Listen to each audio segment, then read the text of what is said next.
So, I recently watched Kimi, the new Steven Soderbergh movie, and I am not at all surprised that I enjoyed it. Steven Soderbergh's filmography has just been so consistent through the last 10 years. I think he is criminally underrated. Unsane was a really disturbing look at the American healthcare system, and on top of that, the entire movie was shot on an iPhone. And I appreciate big directors trying something new, and it didn't feel like a gimmick. I think, if anything, the visual style of it only added to the claustrophobic setting of the film. Logan Lucky was just such a warm film, man. It was like a big hug. I absolutely loved it. I feel like despite the characters often making terrible and stupid decisions, the film never looks down on them or laughs at them, but instead just invites the audience along for the ride. And I really like that about it. That, and it's just super entertaining. But Kimi is about a woman called Angela, played by Zoe Kravitz, who struggles with agoraphobia, hence why she also works from home. She works as a tech supervisor for an electronics company, with their product Kimi being pretty much the same as Alexa or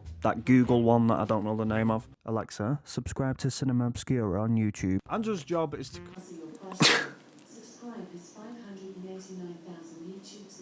Alexa, stop. Shot myself in the foot with that. Angela's job is to correct errors that Kimi automatically flags from users around the world. So these might be things like a user uses a slang term and Kimi doesn't understand it. Tech support would input the meaning and then Kimi learns through that data. The story kicks off when Angela comes across a sound recording submitted for processing that Angela suspects to be a recording of somebody being murdered.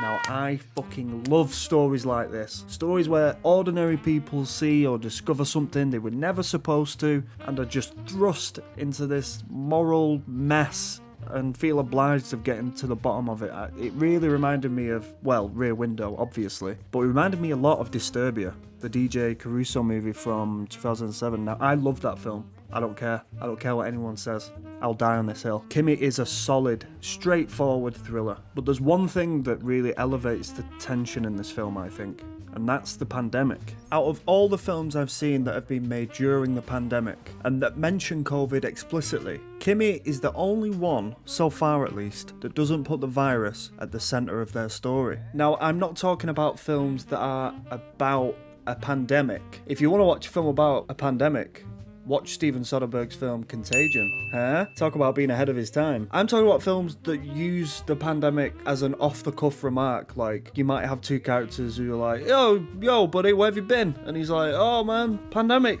Oh, shit. Okay. I actually don't like you. That's why I didn't check in with you. I personally don't enjoy stories about the pandemic because it's still such an ongoing battle. I'll put it this way. If we were currently in the middle of World War III, I wouldn't be watching films like Apocalypse Now or Saving Private Ryan, would I? No, I'd want an escape from that reality. What would we learn about COVID through watching a movie about it? What I really love about Kimi is it uses the pandemic as a plot device, which only enriches the film's themes of isolation and paranoia and murder. Kimi doesn't rely on the pandemic to do all the work in terms of world building and exposition. The pandemic isn't the reason that Angela suffers from agoraphobia. She suffers with agoraphobia due to being violently attacked years earlier. But setting the film during a crisis like this, it strangely becomes much more of a personal film, a film about shared trauma and how we navigate in a world that might never be normal, whatever that means, ever again. The film keeps a really solid pace all the way through. It doesn't have unrealistic twists and turns, and in the end, it's a really satisfying resolution. It's just, all in all,